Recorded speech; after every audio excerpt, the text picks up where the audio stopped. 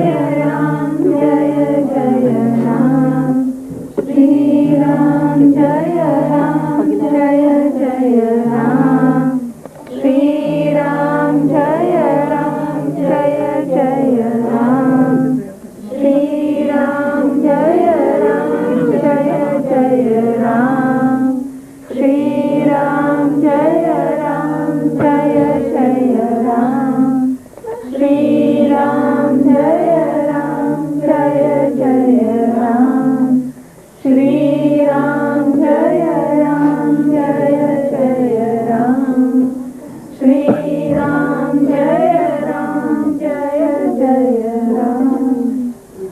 श्री राम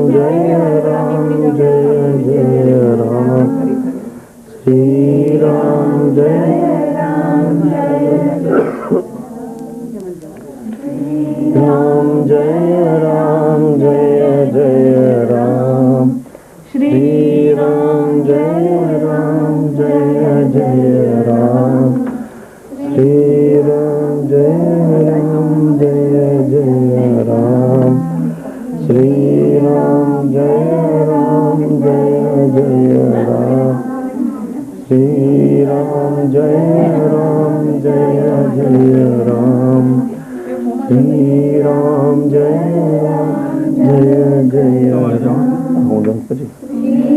राम जय राम जय जय राम श्री राम जय जय राम સાથે જાઓ સાથે ચાર ગોટા મારો પછી છોકરાઓ સાથે જો સાથે સાથે બધા સાથે જો પાછા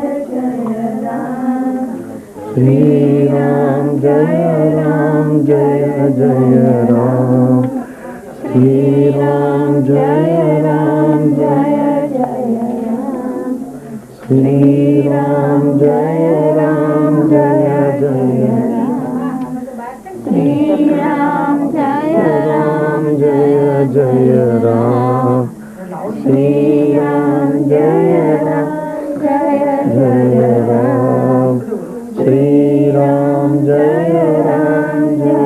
जय राम श्री राम जय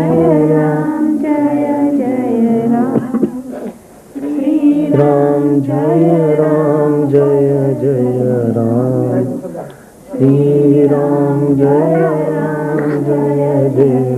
राम श्री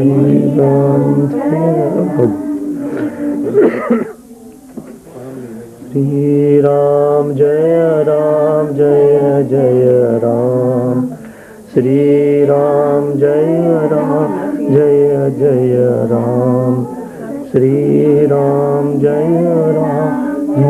जय राम श्री राम जय जय राम श्री राम जय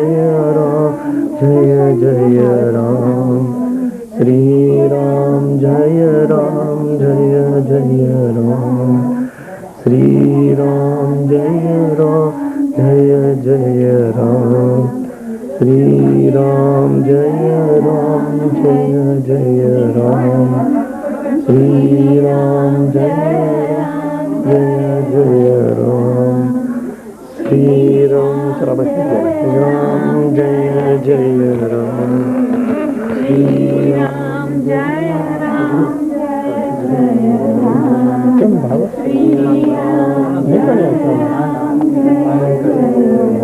हाँ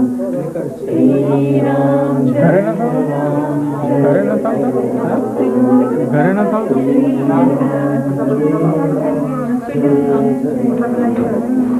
अब श्री राम जय जय